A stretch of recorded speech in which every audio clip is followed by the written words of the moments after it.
Good morning friends, welcome to Step Study Centre. मैं Mukul sir. जैसा कि आप लोगों को मालूम है कि हम अभी आने वाली परीक्षाएं, चाहे सीडीएस हो, एनडीए हो, असिस्टेंट कमांडेंट हो, यूपीएससी सीसेट हो, मध्य प्रदेश पुलिस हो तथा अन्य प्रतियोगी परीक्षाएं जिसमें गणित आती है के लिए हम क्लासें चला रहे हैं। इसके पहले सबसे पहले हमने आपको गणित का बेसिक परिचय कराया था। गणित का परिचय क्या है, इंट्रोडक्शन ऑफ मैथ्स। इसके बाद उसका थोड़ा बेसिक पढ़ाया। उन सबको पढ़ाने के बाद सरलीकरण भी पढ़ाया, दशमलव पढ़ाया, वर्ग पढ़ाया, घन पढ़ाया। इन सबको पढ़ाने के बाद हमने औसत भी पढ़ाया था। लेकिन औसत के कुछ सवाल बचे हुए थे, उनको आज हम आगे बढ़ाएंगे। इसके पहले क्या हुआ कि थोड़े दिन मेरे पैर में चोट आ गई थी, तो मैं लेक्चर नहीं बना पा रहा था, इसलिए मैंने मैथ के लेक्चर नहीं बनाए हैं। ठीक ना। तो आप लोग आज से देखेंगे कि आज से आपको रेगुलर लेक्चर देखने को मिल जाएंगे मैथ के। तो आपको यहाँ पे मिलेगा सबसे पहले कि एवरेज के जो सवाल बचे हैं थोड़े, उनको मैं आज कंप्लीट करवा दूंगा। तो देखते हैं फिर आज के सवाल। सबसे पहला सवाल देख लीजिए क्या लिखा है आज का पहला सवाल।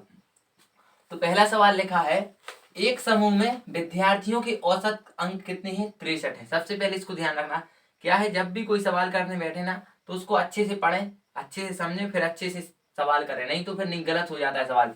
क्या लिखा है, एक समूह में विद्यार्थियों के औसत अंक कितने हैं? 63 है। तो सबसे पहले यहाँ समूह लिखा गया है। समूह का मतलब होता है बहुत सारे लोग हैं उसके अंदर। अब वो मालूम है कितने लोग हैं, उसको कैसे ज्ञात करेंगे देख लीजिए। इनमें से तीन के प्राप्तांक कितने? तीन तीन व्यक्ति, जो तीन विद्यार्थी हैं, उनके प्राप्तांक क्या है यहाँ? 78, 69 और 48। अब आप यहाँ पहले लिख लीजिए तीन विद्यार्थियों के प्राप्तांक। यहाँ देखिए पहला सवाल है, लिखेंगे अपन। यहाँ ये क्या है, मैं आप लोगों को डीपली इसलिए पढ़ाता हूँ कि जिससे आप लोग वहां सही सवाल करें और समझ में आ जाए। जब आप ये बनने लगे ना तो आपको शॉर्ट ट्रिक सिखा दूंगा मैं आगे चल के। तीन विद्यार्थियों के कुल प्राप्तांक,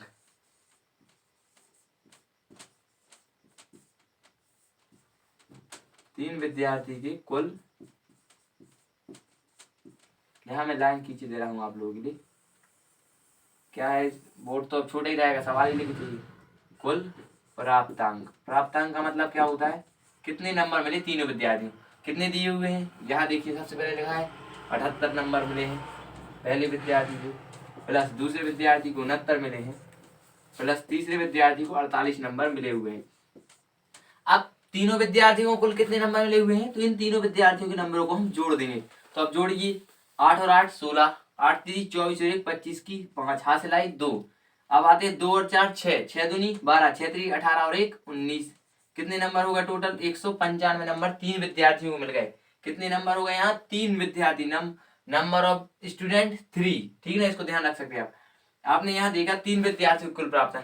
यहाँ लिखा है शेष 6 विद्यार्थी। कितना लिखा है? शेष 6 विद्यार्थी। मीन्स क्या, कहने का सवाल का मतलब क्या है कि तीन विद्यार्थी भी हैं प्लस 6 विद्यार्थी भी हैं। टोटल कितने विद्यार्थी हो गए? 9 विद्यार्थी हो गए। तो अब आपको यहाँ क्या कहा गया है कि एक समूह में कुल कितने विद्यार्थी हो गए? 9। तीन ये वाले और 6 ये वाले, इन दोनों को जोड़ देंगे तो कितने विद्यार्थी हो जाएंगे? 9 विद्यार्थी हो जाएंगे। इनका औसत कितना है? 63।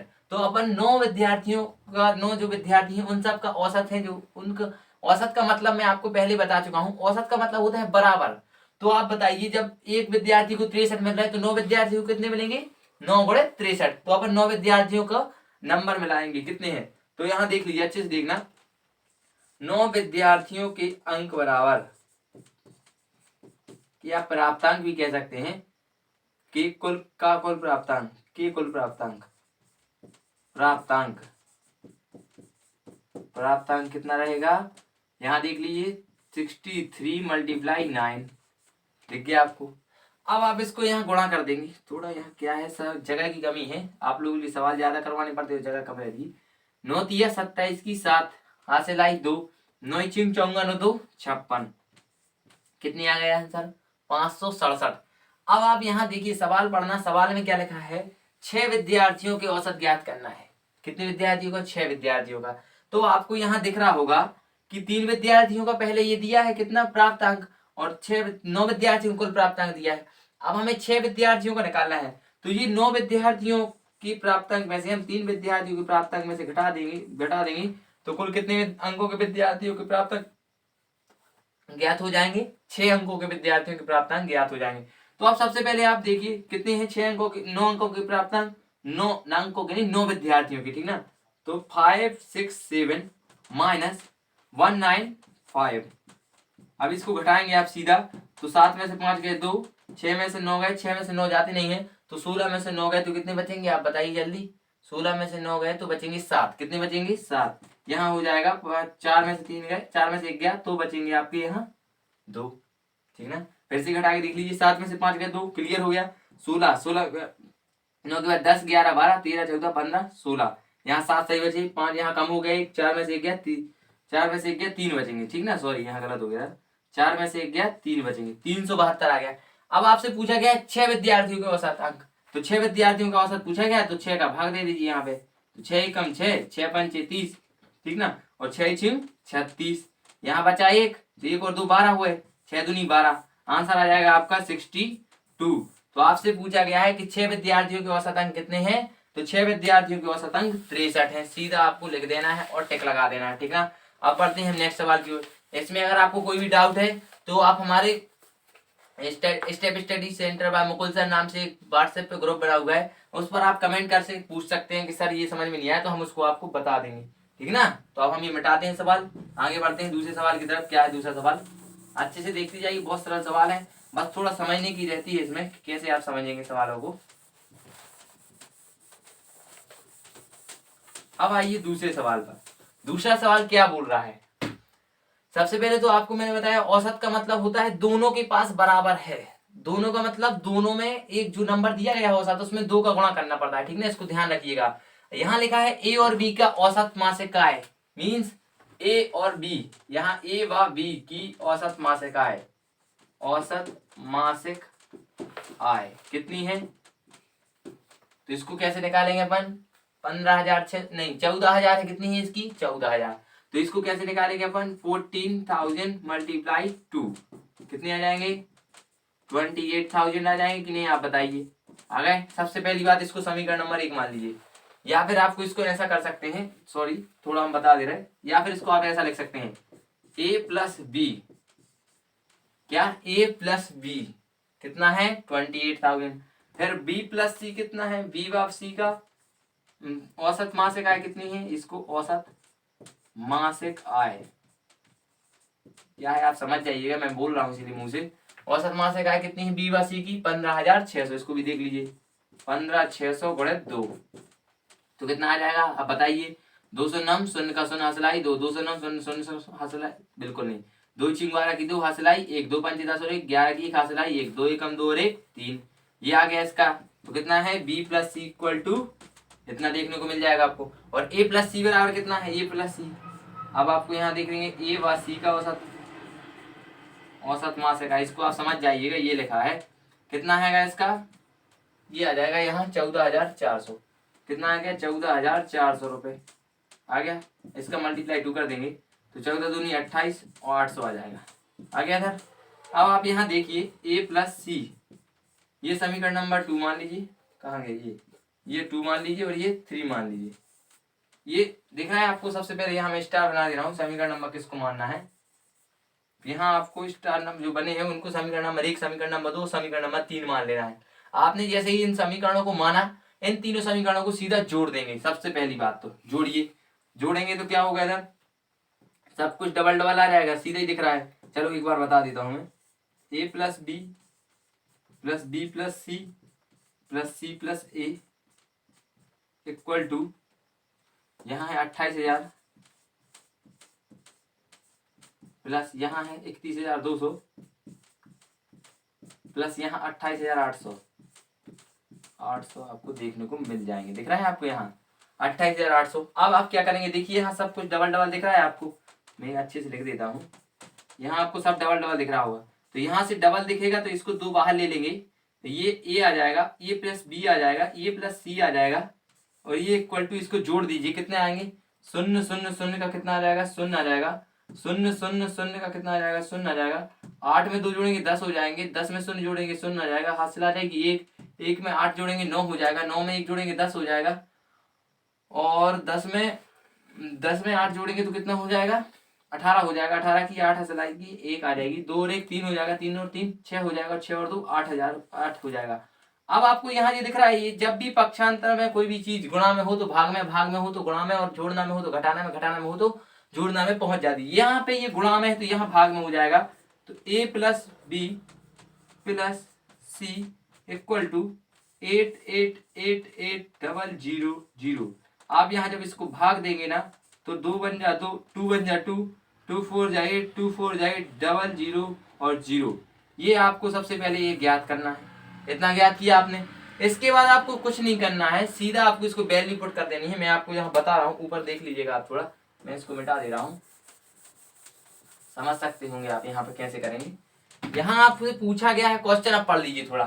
क्वेश्चन पूछा गया है तो बी का मासिक, बी की मासिक आय क्या है, किस चीज की पूछी गई, बी की पूछी गई है।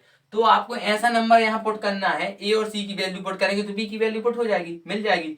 तो ए और सी की वैल्यू कहाँ दी गई है, यहाँ दी गई है। ए और सी बराबर कितना है, 28,800। दिख रहा है आपको, 28,800 आपको ए और सी की वैल्यू दी गई है। तो आप यहाँ लिखेंगे A plus B plus C equal to कितने दिया, यहाँ 44,000।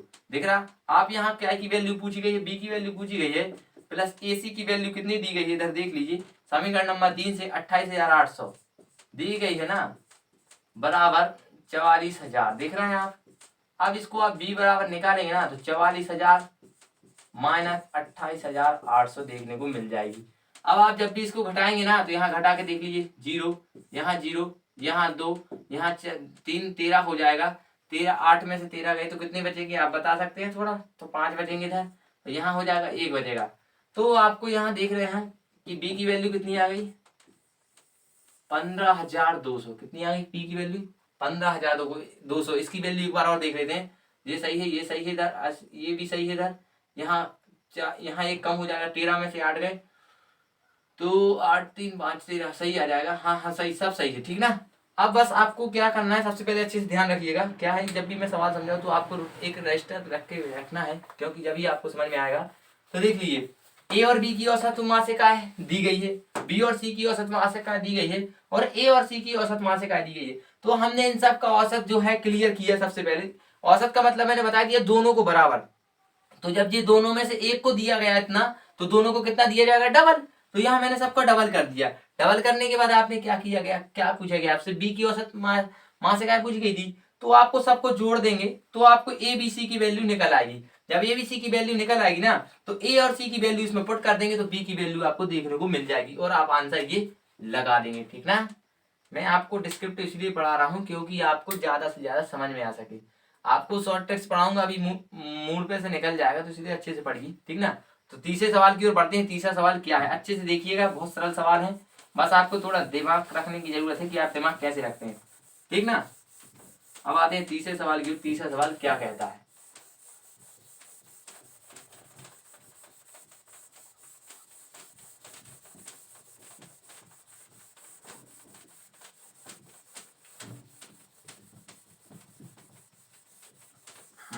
तो देखिए अब तीसरे सवाल की तरफ। तीसरा सवाल आपसे क्या कह रहा है, तीसरा सवाल कह रहा है 120 छात्राओं का औसत प्राप्तांक 35 था। कितना है था, 35 था, इसको भी आप ध्यान रखिए। फिर यदि उत्तीर्ण हुए छात्रों का औसत प्राप्तांक 39 है। उत्तीर्ण समझते हो, जो पास हो गए हैं, और छात्राओं का प्राप्तांक मतलब होता है सबको बराबर नंबर कितने दिए गए हैं, 35 नंबर दिए गए हैं, सबको मिलेंगे अगर बांटे जाएंगे तो। और उनमें से जो छात्र अनुत्तीर्ण मीन्स फेल हो गए हैं उनके प्राप्तांक 15% है। तो कितने छात्र उत्तीर्ण हुए हैं इनके बारे में जानकारी पूछी गई है। तो आप इसको देख सकते हैं, तो मैं बता दे रहा हूँ आपको, अच्छे से देखना। सबसे पहले आप उन बच्चों को जो पास हो चुके हैं उनको मान लीजिए एक्स, मैं उत्तीर्ण की जगह पास लिख देता हूँ, ठीक है ना, इसको आप समझ जाएंगे। पास छात्रों की संख्या कितनी है, पास स्टूडेंट कितने हैं, एक्स है, इसको ध्यान रखिए। और फेल स्टूडेंट कितने होंगे, फेल स्टूडेंट होंगे 120 माइनस एक्स, क्योंकि पास तो इतने हुए हैं और जितने पास नहीं हुए वो कितने में से 120 में से घटा दिए जाएंगे। इसको आपको अच्छे बखूबी मालूम है। अब आप इसमें ये देख लीजिए कि पूछा गया है कि 120 छात्राओं का औसत कितना था, यहाँ 35 था, तो 120 छात्राओं का औसत 35 है। तो सबसे पहले आपको यही निकाल लेना है। तो 120 गुणित 35 सबसे पहले नाम, तो आपको यही करना है। तो आप इसका गुणा कर देंगे तो कितना आंसर आएगा आप करके देख सकते हैं, मैं भी कर दे रहा हूँ। 5 शून्य शून्य 5 दूनी 10 का शून्य 1 5 का 5 और 1 6 इकट्ठे 0 0 6 दूनी 3 दूनी 6 की 6 1 3 एकम 3, यहाँ आ जाएगा 0, यहाँ आ जाएगा 0, यहाँ 2, यहाँ 400, 4200 आपका पहले नंबर आ जाएगा। आप इसको याद यहाँ रख सकते हैं 120 मल्टीप्लाई 35 इक्वल टू 42 डबल 0 4200 हो गया। ठीक ना, इसको आप ध्यान में रख सकते हैं, ये निकालना बहुत जरूरी है। सब में निकाला है मैंने, आपने देख भी लिया होगा। ठीक ना, इसको समीकरण नंबर 1 मान लीजिए सबसे पहले तो। ठीक, अब दूसरी बात आती है, अच्छे से देखते जाना कि यहाँ लिखा है क्या, यहाँ गया ये उत्तीर्ण छात्रों का औसत प्राप्तांक कितना है 39 है। तो अनुत्तीर्ण छात्रों का औसत निकालना है। तो मैं अभी आपको बता भी चुका हूं कि कैसे आप लोगों को इनके बारे में देखना है, पढ़ना है अच्छे से। जब तक आप पढ़ेंगे नहीं, जब तक आपको सवाल नहीं बनेगा। तो यहाँ आपको सबसे पहले हाँ ये लिखा है औसत प्राप्तांक 39 है। तो सबसे पहले आपको यहाँ एक बराबर लगाना है, अच्छे से ध्यान रखिए। फिर ये 4200 आया, इसको 4200 को जैसा का तैसा उतार देंगे। क्यों उतारा गया इसको भी समझा देता हूँ। क्योंकि जो पूरे छात्र है ना कंप्लीट, उन छात्रों का जो वो आएगा ना टोटल नंबर, वो कितना है 4200 है, इसको भी ध्यान रखिए। अब इसके बाद आता है कहाँ गए, ये औसत प्राप्तांक पूछा गया, छात्रों का औसत प्राप्तांक कितना है 15 है। तो आपको मैंने बताया अभी हमारा कितने छात्र पास हुए थे, x छात्र पास हुए थे। तो x यहाँ लिख देंगे, सबसे पहले लिख दिया। तो x में कितने छात्र पास हुए थे यहाँ देख लीजिए कितने हैं छात्र, कहाँ गए यार भाई, हाँ ये है। यदि उत्तीर्ण छात्रों का प्राप्तांक कितना हो 39 हो, कितना हो 39, तो कितने पास हो गए 39 x हमारे विद्यार्थी का हो गए पास हो गए। सबसे पहली बात तो ये ध्यान रखना। अब कितने फेल हुए थे ये भी देखना है। तो कितने फेल हुई होंगे आप बताइए, यहाँ प्लस लगा के आप लिख देंगे कि यहाँ से यहाँ लिखा है फेल का प्रतिशत ज्ञात करना था। यहाँ कितने प्रतिशत पास हुए छात्रों का औसत प्राप्तांक कितना है। हाँ तो अब देखिए, हमने इसके पहले आपको बताया कि कैसे बताएंगे आप 120। सबसे पहले तो आपको ये लिखना है क्योंकि टोटल 120 छात्र हैं। फिर उसके बाद लगाएंगे आप यहाँ पर माइनस। माइनस क्यों लगाएंगे, क्योंकि जो ये x नंबर है, x नंबर कौन का है, जो पास हो चुके छात्रों के नंबर है। किसका है, पास हो चुके छात्रों का नंबर। तो आप यहाँ पर x लगाइए। और आपको बताया गया है कि कितने नंबर, कितने छात्र अनुत्तीर्ण हुए हैं। तो यहाँ देखिए, आप यहाँ लिखा है अनुत्तीर्ण छात्रों का प्राप्तांक 15 है। कितना है 15 है। तो यहाँ आप 15 का गुणा कर देंगे। क्या कर देंगे, अगर आप एक बार ये सीख गए ना बनाना इक्वेशन, जिस दिन आपने इक्वेशन बनाना सीख लिया सवाल तुरंत हो जाएगा। सवाल में इक्वेशन बनाना ही बहुत इंपॉर्टेंट है। तो आप इसको हल कर दीजिए। 39x सीधा प्लस 15 दूनी 15 सौ 15 दूनी 30 का सना 3 15 का 15 3 1800 माइनस 15x इक्वल टू 4200। सबसे पहली बात। दूसरा आ जाएगा यहाँ x आ जाएगा पहले नंबर, तो भूल नहीं जाना, क्योंकि कोई भी चिन्ह में आप चिन्ह भूलेंगे तो सवाल गलत हो जाएगा। अब इसके बाद देखिए आपको यहाँ देखने को मिल जाएगा 4200 माइनस 1800 इक्वल टू यहाँ 39x माइनस 15x देखने को मिल जाएगा आपको। ठीक ना। तो अब आप यहाँ पे देखेंगे कि ये इसमें से इसकी वैल्यू पुट कर हटाएंगे तो 00 पहले आ जाएगा। फिर 2 में से 2 को माने 12, 12 से आया 3, 3 में से 2 गए 1 गया, 2 बचेंगे 24 तो आ गए सीधे सीधे। अब यहाँ 3 में से 1 गया तो 2 बचते। ठीक ना। अब यहाँ देखिए ध्यान रखिए, 9 में से 5 गया तो 4 आ जाएगा, 3 में से 1 गया तो 2 आ जाएगा और x यहीं का नहीं आ जाएगा। अब आपको सीधा यहाँ क्या करना है, x यहाँ लिख के 2400 अपॉन 24, 2 1 2, 2 1 2, यहाँ आपका सीधा आंसर ये आ गया 100। कितने छात्र क्या हुए इधर, यहाँ पूछा गया है कि कितने छात्र उत्तीर्ण हुए। मैंने आपको पहले ही बताया था पास स्टूडेंट कितने हैं x, कितने छात्र उत्तीर्ण हुए 100 स्टूडेंट उत्तीर्ण हुए। आपको अपनी परीक्षा में ये ध्यान रखना है, इतने ही क्वेश्चन हल कीजिए जितने में आपका सिलेक्शन हो जाए। पूरे के चक्कर में लगे रहेंगे तो नहीं कर पाएंगे, गलत हो जाएंगे सवाल और टाइम चला जाएगा। ठीक ना। तो देखिए अब बढ़ते हैं हम आगे, चौथे सवाल पे आते हैं। बहुत अच्छा सवाल है, अच्छे से देखिए। इसमें कोई डाउट हो तो मैंने बता दिया है, हमारा जो व्हाट्सएप ग्रुप है उस पर आप कमेंट करके पूछ सकते हैं। तो देखिए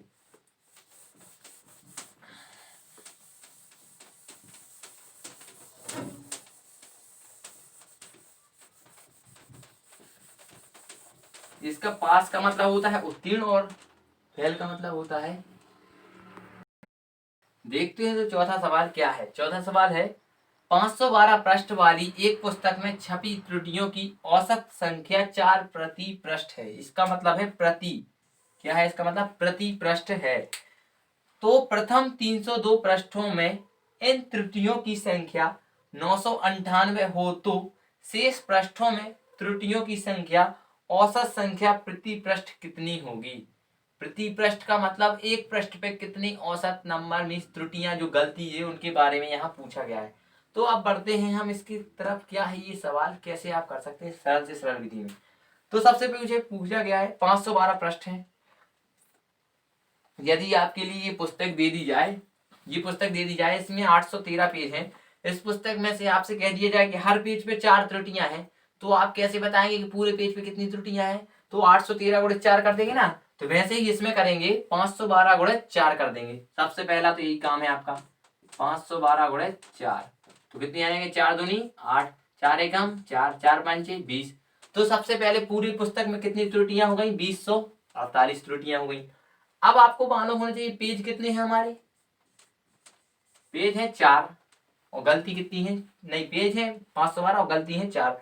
अब यहाँ पूछा गया है तो प्रथम 302 पृष्ठों में से, देखिए अच्छे से सवाल, प्रथम 302 पृष्ठों में इन त्रुटियों की संख्या 998 है। कितनी है? प्रथम 302 माने कि जो इसके जो 512 में से जो 302 पेज है उसमें कितनी है त्रुटियां? 998 है। तो आप यहाँ 998 घटा सकते हैं सीधा, और यहाँ 998 घटाएंगे तो यहाँ 0 बचेगा। यहाँ 4 को माने 14, 14 में से 9 गए तो यहाँ 5 आ जाएगा, यहाँ 9 में से 0 हो जाएगा, यहाँ हो जाएगा 1। तो 1050 त्रुटियां बचेंगी कितने पेजों में? आप घटा के देख सकते हैं, 512 माइनस 302, ठीक ना। इनको अच्छे से देखिए, यहाँ आपका 0 आ जाएगा, यहाँ आपका 1 आ जाएगा, यहाँ आपका 2 आ जाएगा। 210 पृष्ठों में कितनी त्रुटियां बची? 1050 त्रुटियां आपको देखने को मिल जाएंगी। अब आपसे पूछा गया है कि शेष पृष्ठों में त्रुटियों की औसत संख्या ज्ञात कीजिए। तो सीधा कुछ नहीं करना है आपको, डायरेक्ट इसका इसमें भाग दे देंगे तो औसत आ जाता है। 1050 बटे 210, इसका इसमें भाग देंगे, 21 पंचे क्या होता है? 21 पंचे मालूम है आपको? 105 होता है। तो प्रति पृष्ठ कितने त्रुटियां होंगी? 5। आखिरी के जो 210 पेज है ना, उनमें 5 त्रुटियां प्रति पृष्ठ देखने को मिल जाएंगी। कितना सरल सवाल था, एक बार जल्दी से बता देते, रिवीजन कर लेते हैं। आपको यहाँ पूरे, सबसे पहले तो पूरे पेज में निकालनी कितनी त्रुटियां हैं, तो कितनी त्रुटियां थी देखने को मिल जाएगी? 248। फिर उसके बाद इसमें सवाल नहीं दे दिया भाई कि मैंने बताया है कि पहले 302 पेजों में 998 त्रुटियां हैं, मैंने खुद बोल दिया तुमसे कि भाई इतनी त्रुटियां हैं। अब तुम्हें जो बचे हुए पृष्ठ हैं कितने बचेंगे आपको घटा के देख लेना है। 210 पृष्ठ बचे आपके लिए। अब उसमें से मैंने इसमें जो पूरी टोटल गलतियां थी उन त्रुटियों को घटा दिया जो उन्होंने बताया, फिर उनमें से उनको भाग दे दिया। भाग का मतलब ये होता है औसत निकाल दिया आपने, ठीक ना। तो कितना सरल सवाल था, इसका आंसर हो जाएगा 5, ठीक ना। तो अब देख सकते हैं आगे वाला सवाल क्या है, आगे का सवाल। तो अब देखिए, इसको मिटा दें थोड़ा हम, हाँ मिटा देते हैं, आपके लिए समझ में आ गया होगा। जो भी डाउट है तो मैंने बता दिया है कि आप हमारे कमेंट बॉक्स में हमें बता सकते हैं कि सर हमें ये डाउट है, तो हम उसको आपको क्लियर करके बता सकते हैं कि हाँ भाई ये आपकी सॉल्यूशन हो जाएगा, ठीक ना।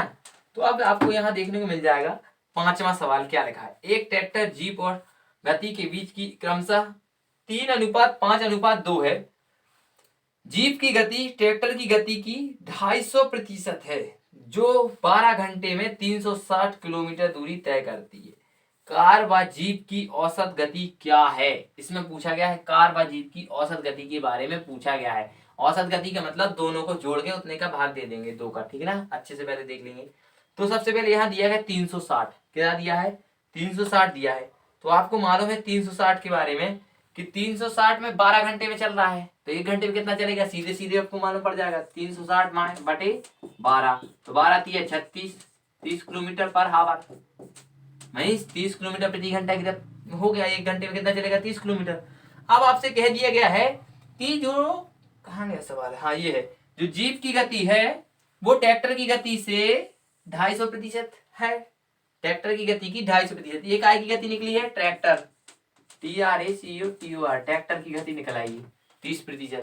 अब आपसे पूछा गया जीप की गति निकालना है, तो कितने प्रतिशत है? 250 है, तो 250 बटे 100 गुणे 30, यहां से ये कट जाएगा 1 0 1 0, तो आपको जीप की गति देखने को मिल जाएगी 75। कितनी दिख जाएगी? 75 किलोमीटर पर हावर। क्या देखने को मिल जाएगा आपको? जीप की गति 75 किलोमीटर पर हावर देखने को मिल जाएगी। अब इसके बाद आपको क्या करना है, यहाँ दिख रहा होगा आपको सवाल। इसके बाद आपको जो आपकी जीप की गति है और आपकी ट्रैक्टर की गति है और यहाँ पर आपको कार की गति भी दी गई है, इन सारी गतियों में आपको सबसे पहले जीप की गति और कार की गति के बारे में देखना है। तो यहाँ आपको कार की गति और जीप की गति कितनी दिख रही है, यहाँ लिख लीजिए कार की गति, कार वर्सेस जीप, वर्सेस नहीं कहते इसको, रेशियो कहते हैं। जीप कितनी हैगी, यहाँ देख लीजिए, तो यहाँ है 3:5 दिख रही है। अब इसमें आपको देखने को मिल जाएगा कि जो कार की गति है वो कितनी है, 3 जो कार की गति कितनी है मैंने अभी बताया, यहाँ कार की गति निकली है, सॉरी देख रहे थोड़ा, अब आपको मैंने अभी बताया है कि ये काय की गति निकल आई है, ट्रैक्टर जीप की गति निकली है, काय की गति है, जीप की गति है। अब आपसे कार की गति पूछ गई तो कैसे निकालेंगे, अच्छे से देख लीजिए, ये जो दिख रहा है ना, इसको 3/5 गुणित 75, ये मैंने एक फॉर्मूला लिखवाया था, इसको आपको याद करना होगा, इसको ध्यान रखिएगा। अब जब आप याद कर लेंगे ना तो जब ही आप पे बनेगा, जब ये फॉर्मूला आप याद कर लेंगे तो बन जाएगा आपको। तो इसमें आपको ये 5 एकम 5 5 5 एकम 5 पचम 25 15 तिया 47, ये काय की निकल आई। अभी ये काय की निकली थी, अभी तो बताया भाई, भूल जाते हो इतनी जल्दी। अभी मैंने बताया था ये जीप की गति है, जीप की गति क्या है 40/75, जीप इंग्लिश में लिखे दे रहा है, चलो जीप। और ये काय की है, कार की। अब आपसे पूछा गया है जीप और कार का औसत ज्ञात कीजिए, तो जीप और कार का औसत का मतलब क्या है, car plus jeep, car plus jeep क्या है बताइए, कार क्या है आपको दिख रही मिल रही है 75, नहीं जीप है वो तो, प्लस कार कितनी 45, औसत का मतलब होता है उनको जोड़ के भाग दे देना उतनी संख्या का, 5 और 5 10 का शून्य हासिल आई 1, 4 और 5 नहीं 4 और 7 11 और 1 12/2, 2 एकम 2 2 12 शून्य, ये आपका आंसर आ गया। तो कितने सरल सवाल थे, बस आपको थोड़ा सा दिमाग लगाना है अच्छे से, और जो भी आपको डाउट हो तो हम लोग बैठे हुए हैं, हमारा जो पूरा स्टडी ग्रुप है वो पूरा बैठा हुआ है, बस आपको अच्छे से पढ़ना है, समझना है और याद करते जाना है। और जो भी समझ नहीं आ रहा है उसको आप हमसे पूछिए, डायरेक्ट हम आपको बता सकते हैं कि ये क्यों नहीं बन रहा है आपको, ठीक ना। तो मिलते हैं फिर कल के लेक्चर में। Thanks for watching my YouTube channel Step Study Centre by Mukul sir, thank you.